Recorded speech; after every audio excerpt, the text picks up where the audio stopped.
Senators John McCain and Lindsey Graham pushing for greater military action in Syria. This is what the president told Fox Business Network's Maria Bartiromo about that. Take a listen.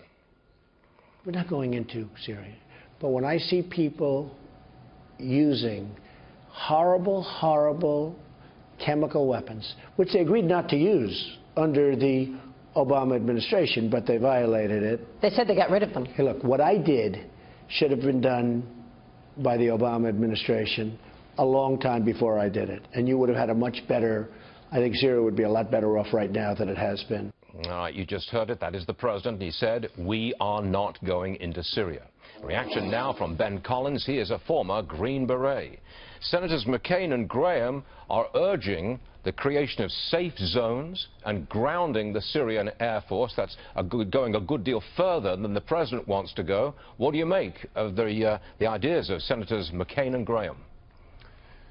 Well, Stuart, to be honest, I don't think much of it. I mean, look, the reality is if you are going to establish a safe zone, you suddenly become responsible for what happens there. We established a safe zone towards the back end of the first Iraq war for the Kurds. That took thousands of soldiers. It takes, a huge logistical effort, and then you have to actually protect the safe zone. So let's go back to 1995 when we had established a safe zone, during the Bosnian War, and essentially the peacekeepers there were about 400 Dutch, essentially ran away as soon as the Serbs came in, and they massacred 10,000 Muslim Bosnians.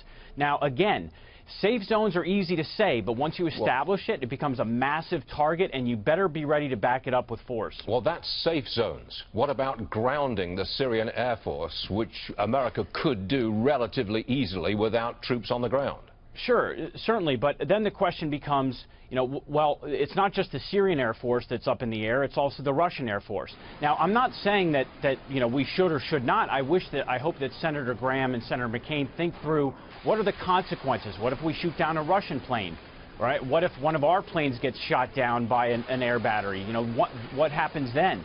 Murphy does appear in war, and the best laid plans, tend to go crazy. So, again, there would be dramatic consequences. What if that plane gets shot down and we have to rescue a pilot in the middle of Aleppo? Those are easy things to say, but the logistical consequences to them and the second and third order effects could be massive, and I hope that they take that into account. So you are comfortable with the president's statement, we are not going into Syria? Well, certainly. I mean, look, we've already been working on training, some of the rebel troops that are there. Look, Syria is a mess. I mean, it's not just, it's the Syrians, the pro-Assads, you've got the Kurds, the Turks, the number of rebel groups that exist, and if somebody can tell me what a rebel group, what the moderate looks like, I'd love to see it. The fact is, Obama had one red line that he refused to cross, and that was don't do anything to upset Iran. Therefore, we backed off of doing anything of real substance in Syria, so we didn't want to rock the boat for the Iran deal. And here now are the consequences. And Stuart, what a lot of people are missing is it's not that just Obama said he was going to enforce. Look, the world, I mean, we agreed within the Geneva Convention, all the signatories, not to use chemical weapons. So everybody's looking at President Trump right now, and everybody's looking at America and saying, should we have or shouldn't we have? The better question is, where was everybody else when these weapons were being used that signed that accord? You are a former Green Beret. We understand that there are special forces already in Syria.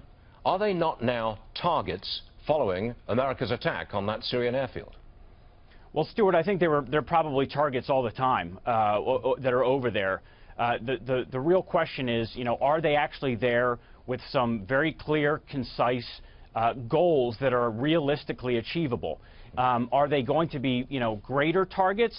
Perhaps, but, if I'm going to be frank, the reality is they're targets every day, all the time, 24 hours a day, and they will defend themselves as necessary. Ben Collins, former U.S. Green Beret, thanks very much for joining us, sir. We appreciate it. Thank you, Stuart. Yes, sir.